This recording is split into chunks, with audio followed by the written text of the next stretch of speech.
नमस्कार। कार्यक्रम हमारे मेहमान में सभी दर्शकों का स्वागत है। दर्शकों, आज के इस कार्यक्रम में हमने एक मेहमान को नहीं बल्कि मेहमानों को आमंत्रित किया है। हमारे ये मेहमान वो हैं जिनमें से किसी ने अपनी आवाज़ के जरिए तो किसी ने अपने अंदाज के जरिए आप सबके मन को कभी न कभी ज़रूर छुआ है। ये वो कलाकार हैं जो बस्तर की संस्कृति को संरक्षित करने में लगे हुए हैं। कहते हैं कि हर क्षेत्र की एक पहचान होती है, बस्तर की भी एक पहचान है। ये पहचान है बस्तर की संस्कृति के माध्यम से, इसकी लोक परंपराओं के माध्यम से, इसकी जनजातीय व्यवस्थाओं के माध्यम से। ये वो कलाकार हैं आज हमारे साथ, ये वो मेहमान हैं जो हल्बी लोकगीत के एक नए स्वरूप के साथ बस्तर को भी एक नई पहचान देने में लगे हुए हैं। आइए इनसे आपकी मुलाकात करवाएं। हमारे साथ हैं कोंडागांव क्षेत्र के कलाकार लखमू राम मरकाम जी, जिसे कला प्रेमी या संगीत प्रेमी लकी दादा के नाम से जानते हैं। मोहम्मद सैफुल्लाह हमारे साथ हैं इस वक्त, जो हल्बी गीतों के जरिए सबके दिलों को इन दिनों छू रहे हैं। इन्हें भी संगीत प्रेमी मोहम्मद कैफ के नाम से जानते हैं। संतोषी नाग जी हमारे साथ आज इस कार्यक्रम में मेहमान के रूप में हैं। संतोषी नाग जी एल्बम में इन गीतों को प्रस्तुत करने में अपनी नृत्य कला का प्रदर्शन करती हैं और बस्तर की संस्कृति से जुड़ी हुई हैं। आप सभी का इस कार्यक्रम में बहुत बहुत स्वागत है। लकी जी, सबसे पहले आपसे जानना चाहेंगे, जी सर। अगर हम बस्तर की संस्कृति की बात करें जी तो यहाँ की संस्कृति की क्या विशेषता आपको लगती है? सर, हमारे बस्तर की संस्कृति की बहुत अनोखी विशेषताएं हैं। जी। हमारे बस्तर में आदिवासी बहुल क्षेत्र है। यहाँ पे विभिन्न जाति के लोग निवास करते हैं जी। और वहाँ पे उनके अलग अलग संस्कृतियाँ हैं, जैसे कि उनका त्यौहार होता है या फिर शादी ब्याह होता है या जी। मेला मड़ई होता है। उसमें विशेष रूप से अपना एक क्या बोलना चाहिए, त्यौहार में नृत्य कला होता है, उसको दिखाते हैं जी। और मनोरंजन भी करते हैं, त्यौहार भी बनाते हैं। बड़ी मतलब अच्छा लगता है सर। मतलब उनकी जो पूरी व्यवस्थाएं हैं, जी जी जिसमें मनोरंजन भी है जी। और इसके अलावा जो धार्मिक उनकी भावना है वो भी व्यक्त होती है। हाँ सर। मतलब एक कहना चाहिए कि रंग बिरंगी संस्कृति है, ये कह सकते हैं। जी जी जी।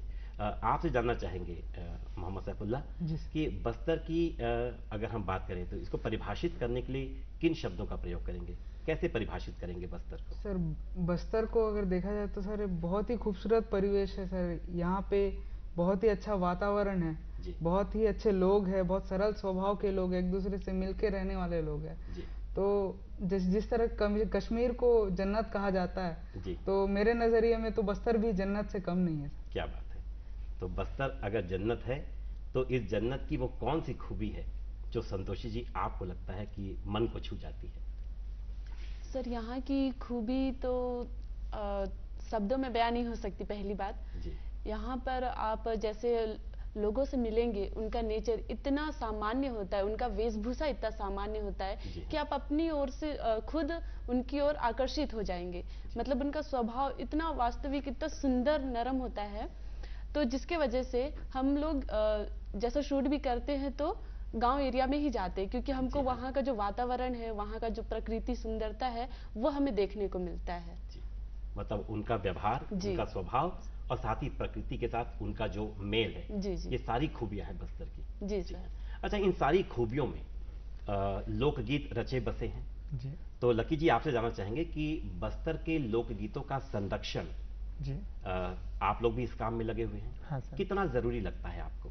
सर, लोकगीतों का संरक्षण बहुत ज़रूरी है अपनी भावी पीढ़ी के लिए, क्योंकि आधुनिक युग में अपना कला संस्कृति कहीं दबते जा रहा है, भूलते जा रहे हैं। तो जी। इसलिए ज़रूरी है, क्योंकि हम लोग के पूर्वज कैसे रहते थे, उनका कला संस्कृति कैसे होता था, जी। तो संरक्षण के लिए बहुत ही ज़रूरी ताकि माना। नई पीढ़ी को अपने अतीत से हम जोड़ कर रख सकें। जी जी, सर। ये बहुत ज़रूरी है। अच्छा, आपके गीतों में हमने देखा है जी सर। कि बिल्कुल मिट्टी की बात होती है, जी जी। आम जीवन की बात होती है। जी तो इस पड़ाव पर हम ज़रूर आपसे आपके गीत की जी। दो चार लाइनें सुनना चाहेंगे।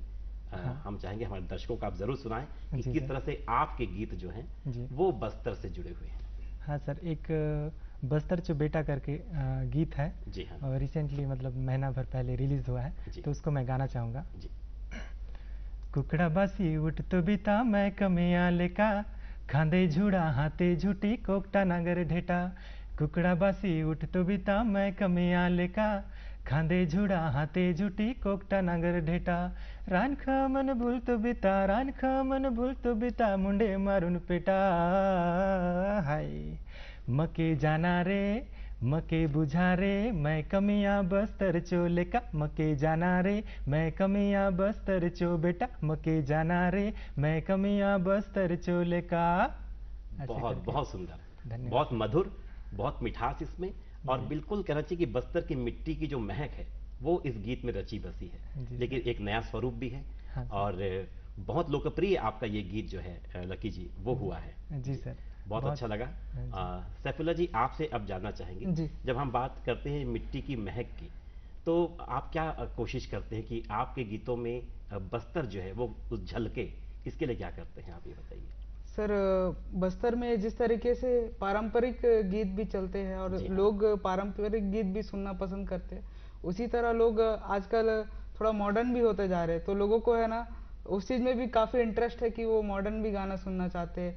अपने लैंग्वेज को बचा के रखने के लिए हम लोग है ना हल्बी में है ना मॉडर्न गाने भी निकाल रहे हैं, जी तो हाँ। जिससे लोग है ना जो हल्बी का जो लैंग्वेज है, जी। हल्बी का जो तड़का है, जी हम हाँ। लोग मॉडर्न तरीके से लोगों को सर्व कर रहे हैं सर। मतलब ये कि बोली जो है वो स्थानीय है, जी सर। और लेकिन जो संगीत का स्वरूप है हाँ वो आधुनिक है। जी सर। तो कहीं ना कहीं आधुनिकता का परंपरा के साथ सुंदर समन्वय जो है जी वो आप लोग कर रहे हैं, ये कह सकते हैं। जी सर। संतोषी जी, जी।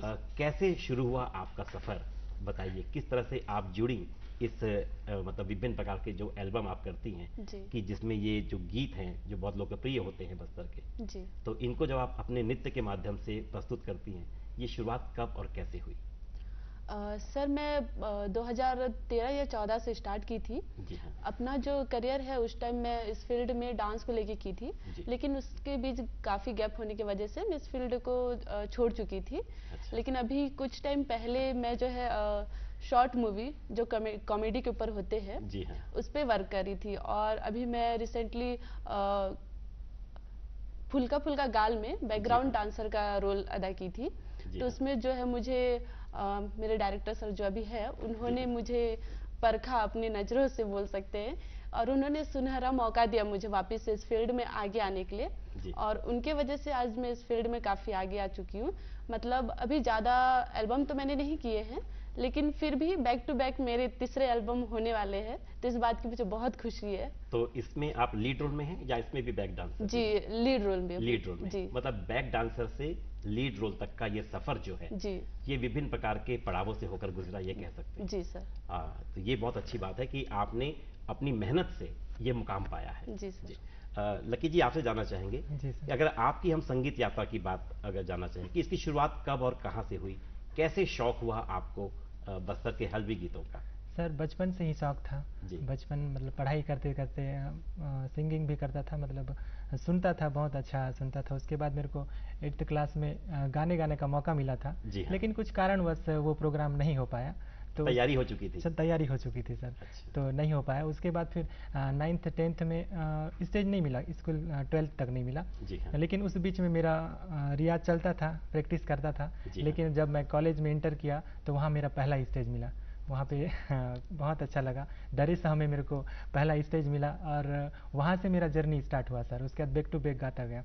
जी। जी। मतलब वो यात्रा जो है फिर जब चल पड़ी तो जी। फिर रुकी नहीं, ये रुकी कह नहीं सकते हैं। सर। मतलब कॉलेज में आकर के आपको मंच मिला पहली बार, हाँ लेकिन सर। तैयारी जो है वो स्कूल के समय से आपकी शुरू हाँ, हो चुकी स्कूल थी। समय से ही थी सर। आपकी यात्रा के बारे में जानना चाहेंगे मोहम्मद सैफुल्लाह कि आपने संगीत के साथ अपना रिश्ता कब जोड़ा? सर संगीत में मेरी रुचि बहुत कम उम्र से थी। जी। लेकिन साथ ही साथ मैं ड्राइंग भी करता था, पेंटिंग भी करता था। जी हाँ। तो संगीत और ड्राइंग को एक साथ लेके चलना मेरे लिए काफ़ी मुश्किल हो जाता था उस समय, क्योंकि पढ़ाई भी साथ साथ करना बहुत जी ज़रूरी हाँ। होता है सर। तो उस समय मैं ड्राइंग को ज़्यादा प्रेफरेंस देता था। एज भी थोड़ा कम था वैसा। जी हाँ। वैसा माहौल भी नहीं था, तो इस कारण मैं ड्राइंग को बहुत ज़्यादा प्रेफरेंस देता था। ड्राइंग करते करते फिर एक समय ऐसा आया सर कि मुझे बाहर में स्टेज शोज मिलने लगे, तो मेरा इंटरेस्ट संगीत में ज़्यादा जागता गया। और है ना मैं म्यूज़िक में जैसे टेक्निकल फील्ड से भी जुड़ा हुआ था। जी हाँ। तो इस पड़ाव में आकर के अब हम आपकी जो आवाज़ है उसका जादू भी अपने दर्शकों तक पहुंचाना चाहेंगे, आपसे कुछ सुनना चाहते हैं। जी सर। तोय बस्तर चोनोनी बस्तरियानी स्टाइल तो चो खूबे सुंदर दिल चोरानी, फिर তুই রায়পুর চলে কা রায়পুরিয়া, আমি दोनों चो जोड़ी बाबू सबले बढ़िया, स्टाइल तो चो सोना सबले हटके, मुझो मन नहीं माने। बहुत सुंदर गाया आपने। वो इस तरह के अंग्रेजी के शब्द हों, हिंदी के शब्द हों, या दूसरी जो बोलियां हैं उनके शब्द हैं, वो आत्मसात कर रही है, ये कह सकते हैं। जी सर। जी हाँ। संतोषी जी, आपसे जानना चाहेंगे, जब एक पहचान आपकी अब बन गई है, जी जब कहीं जाती हैं आप तो लोग आप पहचानते हैं कि आप अमुक एल्बम में थी, कैसा महसूस करती हैं आप, क्या लगता है? सर, जैसे लोग हमको पहचानते हैं तो बहुत ही ज़्यादा खुशी महसूस होती है। जी हाँ। क्योंकि वो हमको देखते हैं, हम इतने लोगों में उनके सामने जो भी अपना अदा दिखाते हैं, जो भी शो करते हैं, जी हाँ। तो वो हमको बहुत अच्छा लगता है कि उनके जरिए हम बस्तर में एक नाम कमा रहे हैं और इसी बस्तर का नाम हम रोशन कर रहे हैं।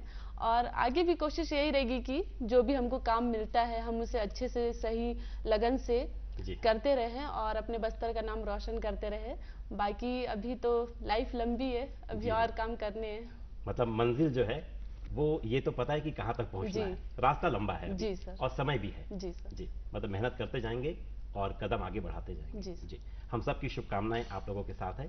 लकी जी, ये जानना चाहेंगे आपसे, रियाज की आपने बात कही थी। जी सर। कितना ज़रूरी है रियाज करना? क्योंकि कहते हैं कि जैसे शास्त्रीय संगीत की बात हो, हाँ सर। तो रियाज में पूरा जीवन लग जाता है। जी जी। ठीक, अगर हम फिल्मी गीतों की बात करें, वहाँ पर भी काफ़ी रियाज की ज़रूरत होती है। जी सर। तो क्या जब कभी हम किसी स्थानीय बोली में लोकगीत गाते हैं, तो लोकगीतों में भी रियाज की ज़रूरत होती है या किसी प्रकार की शिक्षा या प्रशिक्षण की आवश्यकता होती है? हाँ सर, रियाज की बहुत बड़ी भूमिका है और प्रशिक्षण की भी बहुत बड़ी भूमिका है सर। बिना रियाज के अपन गा नहीं सकते अच्छे तरीके से। जिस प्रकार से हम लोग एल्बम बनाते हैं तो उससे पहले हम लोग डांस करना मतलब प्रैक्टिस करते हैं, उसके बाद अपन कैमरा के सामने जाके फेस करते हैं। तो रियाज बहुत बड़ा ज़रूरी है सर और बहुत रोल अदा करता है ताकि हम लोग अच्छा से अच्छा परफॉर्मेंस कर सकें और अच्छा एल्बम बन सके। जी जी। मोहम्मद सैफुल्लाह आपसे जानना चाहेंगे, जी सर। क्या आपने जैसे हिंदी क्षेत्र में आप रहते हैं जहाँ पर हिंदी ज़्यादा बोली जाती है, जी सर। ठीक, लेकिन बस्तर का हर व्यक्ति बस्तरवासी है और यहाँ की जो स्थानीय बोली है उससे जुड़ा हुआ है, तो किस तरह का प्रशिक्षण या किस तरह की शिक्षा आपने हल्बी के संदर्भ में ली है जिससे कि आज आप इतनी खूबी से ये हल्बी के गीत गा पाते हैं? सर, स्टार्टिंग से जैसा आपने बताया तो हिंदी में ही मैं पला बड़ा हूँ, पूरा शुरू से लेके लास्ट तक हिंदी ही में, हिंदी और इंग्लिश में ही मेरा एजुकेशन हुआ है। तो हल्बी से मैं उतना है ना स्टार्टिंग फेज में मैं जुड़ नहीं पा रहा था, लेकिन जब मैं यहाँ के लोगों से मिला, उनकी अच्छाई को परखा, मतलब काफ़ी उनका जो कल्चर मुझे बहुत पसंद आया, तो वो चीज़ मुझे बहुत हेल्प किया सर कि इस लैंग्वेज को मुझे सीखना है काफ़ी। और बहुत ही मीठी बोली है सर, तो इसको सीखने में काफ़ी समय भी नहीं लगा मुझे और एक अलग से इंटरेस्ट जागा कि हाँ, तो इसलिए काफ़ी जल्दी मैं इस चीज़ को है ना सीख पाया सर। मतलब जो है वो किसी भी व्यक्ति की रुचि होना बहुत ज़रूरी है, ये कह सकते हैं। और जब आप ठान लिए कि इस क्षेत्र में ही मुझे आगे बढ़ना है या हल्बी बोली के साथ आगे बढ़ना है, तो फिर चीज़ें सीखना आसान हो जाती हैं। जी सर। आपके लिए कितना आसान रहा संतोषी जी ये सफ़र? क्योंकि कहते हैं जब तक घर वालों का सपोर्ट ना मिले, ठीक, तब तक जीवन में आगे बढ़ना मुश्किल होता है। कैसा माहौल था आपके घर परिवार का? एल्बम में काम आप कर रही हैं, किस नज़र से देखते हैं आपके घर वाले?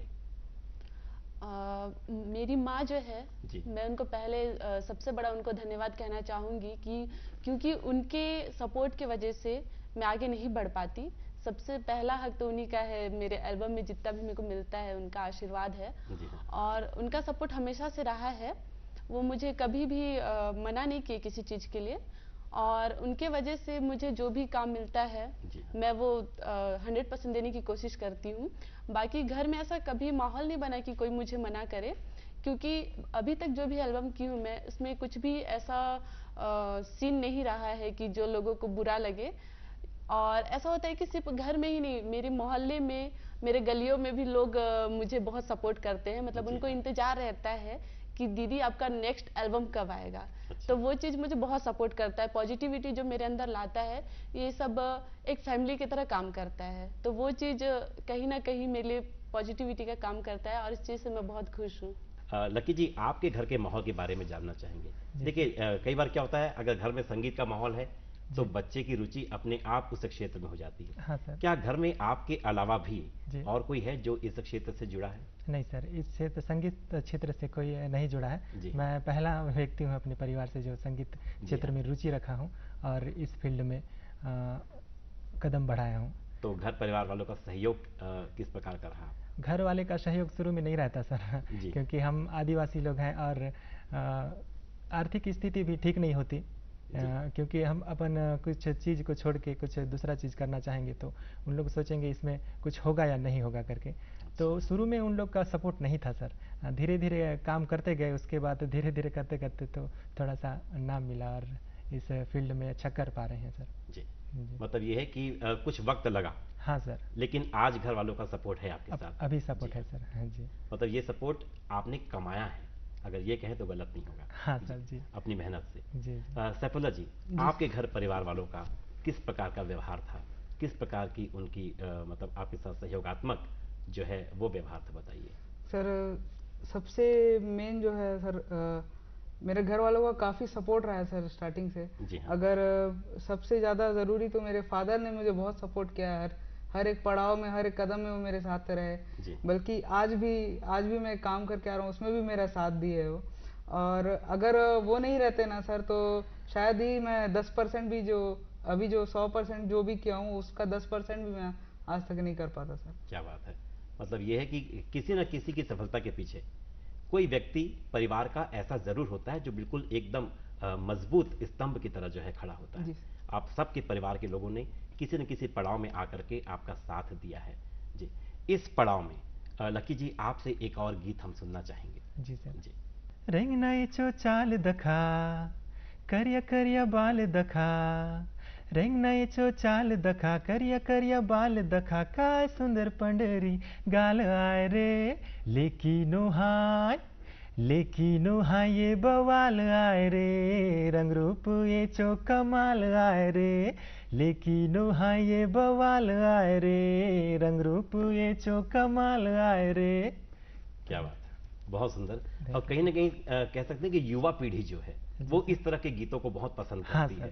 मतलब बोली अपनी हो और जो पसंद है वो आज के युवाओं की हो, तो ये भी कमाल आप लोग करते हैं। वास्तव में तो ये गीत कमाल है, अगर हम कहें तो गलत नहीं होगा लकी जी। संतोषी जी, आपसे जानना चाहेंगे, आजकल कंपटीशन बहुत ज्यादा है। जी सर। हम देखते हैं कि नित नए कलाकार जो हैं वो अपने एल्बम के जरिए हम तक पहुंच रहे हैं। जी। तो क्या लगता है ये प्रतियोगिता कितनी जरूरी है और किस तरह से इस चैलेंज को आप लेते हैं? सर, प्रतियोगिता तो जरूरी है और चैलेंज होना भी जरूरी है, तभी हमारे अंदर जो कमियां हैं हम उसको अच्छे से और भी अच्छे से निखार सकते हैं, जो कमी है उसको पूरी कर सकते हैं। मतलब अपने फील्ड में अपना 100% और भी अच्छे से देख सकते हैं। और कंपटीशन के बगैर आप वर्क करेंगे तो आपको ऐसा लगेगा कि आप 100% है, जो कि आप में बोलेंगे कि ओवर कॉन्फिडेंस जो होता है वो बात है। तो वो कहीं ना कहीं कंपटीशन का होना हमको अपने में बना के रखना, अपने जो स्वभाव है उसको मेंटेन करके रखना वो जरूरी है। और कंपटीशन रहे तो ही सही रहेगा मेरे ख्याल से, मतलब आगे बढ़ने के लिए भी। हाँ, आगे बढ़ने के लिए भी, बेहतर रूप में साबित करने के लिए भी। क्या बात है। मतलब आम देखा जाता है कि लोग कंपटीशन से घबराते हैं, लेकिन संतोषी जी आपकी इस बात ने कार्यक्रम देखने वाले सभी दर्शकों को भी कहीं न कहीं एक ऊर्जा से, एक उत्साह से भर दिया होगा कि जीवन का कोई भी क्षेत्र हो, हमें प्रतियोगिता से कभी डरना नहीं चाहिए। जी। और कभी भी ये नहीं मानना चाहिए कि हम 100% हैं। ठीक, अभी बहुत कुछ ऐसा है जो हमें साबित करना है। लकी जी, आप शॉर्ट फिल्में भी बनाते हैं। जी सर। जी, तो एक तरफ आपकी संगीत की यात्रा और दूसरी तरफ आपके ये जो शॉर्ट वीडियोस आते हैं समय समय पर। जी सर। तो ये बैलेंस किस तरह से करते हैं और उसके जो कंटेंट होते हैं, जो विषय वस्तु उसकी होती है, वो बिल्कुल ग्रामीण परिवेश से जुड़ी होती है। जी। तो क्या इसके पीछे मंशा क्या रही? सर, मतलब पहले तो सिंगिंग में मेरा रुचि था और एक घटना बोलना चाहिए। मैं जब बीएड करने गया था उतना समय ना इस विलेज टूर में गए थे, वहाँ पे एक प्रोग्राम हुआ था। तो वहाँ पे ना किसी को कैरेक्टर मिला था, तो वो ना उनका तबीयत खराब हो गया, तो अचानक से मेरे को उस रोल के लिए बुलाया गया और उस रोल को प्ले किया तो अच्छा हुआ, मतलब बहुत अच्छा कर पाया। तो इत्तेफाक से बहुत अच्छा कर पाया और सभी लोग, पूरे दर्शक लोग को पसंद आया और सर लोग, खासकर सर लोग को पसंद आया, तो बहुत अच्छा लगा। मोहम्मद सैफुल्लाह जी, आपसे जानना चाहेंगे, जैसा लकी मरकाम ने भी कहा कि ये जो है कैरियर बनाया जा सकता है इसमें, और एक समय के बाद जो है सपोर्ट घर वालों का भी मिलने लगता है। क्या लगता है आज के जो युवा हैं, जो हल्बी गीतों के क्षेत्र में आगे कैरियर बनाना चाहते हैं, बना सकते हैं? हाँ सर, बिल्कुल बना सकते हैं। उनके लिए उनको निरंतर प्रयास करना चाहिए, अपने काम को और बेहतर करना चाहिए और कंटिन्यू वर्क करते रहना चाहिए जी, मतलब प्लानिंग या योजना होनी चाहिए। हाँ, प्लानिंग की बहुत ज़रूरत है सर। जी। अच्छा, आपसे जानना चाहेंगे संतोषी जी, टीम वर्क है ये जी। जब कभी एल्बम की बात करते हैं या फिर गीतों की बात, संगीत की बात करते हैं जी। तो कितना ज़रूरी है टीम वर्क का होना, और टीम वर्क में क्या बातों का ध्यान रखना चाहिए? सर, टीम वर्क तो बहुत ज़्यादा ज़रूरी है, क्योंकि बिना टीम वर्क के हम लोग एक एल्बम शूट नहीं कर सकते। जैसे सिर्फ ऑन स्क्रीन ही नहीं, ऑफ स्क्रीन भी आपको लोग मिलेंगे जो टीम वर्क में जुड़े हुए रहते हैं। जैसे कि एक डायरेक्टर सर है, अगर वो आपको जब तक डायरेक्शन नहीं देंगे आप अपना वर्क नहीं कर सकते। सिंगर का होना भी ज़रूरी है, डायरेक्टर का होना भी ज़रूरी है, कैमरामैन का भी ज़रूरी है, और अपने जो मेकअप आर्टिस्ट होते हैं उनकी भी ज़रूरत पड़ती है। मतलब बिना टीम वर्क के आप कोई भी वर्क कंप्लीट नहीं कर सकते। और सिर्फ इसी फील्ड में ही नहीं, आप अदर किसी भी फील्ड में हैं तो आप बिना टीम वर्क के काम नहीं कर पाएंगे। सैफुल्लाह जी, आपसे जानना चाहेंगे कि बस्तर के हल्बी गीतों के साथ साथ जी सर, हमने ये देखा है कि आपने छत्तीसगढ़ी गीत भी गाए हैं जी सर। और छत्तीसगढ़ को भी एक बहुत खूबसूरत एक नई पहचान मिल रही है।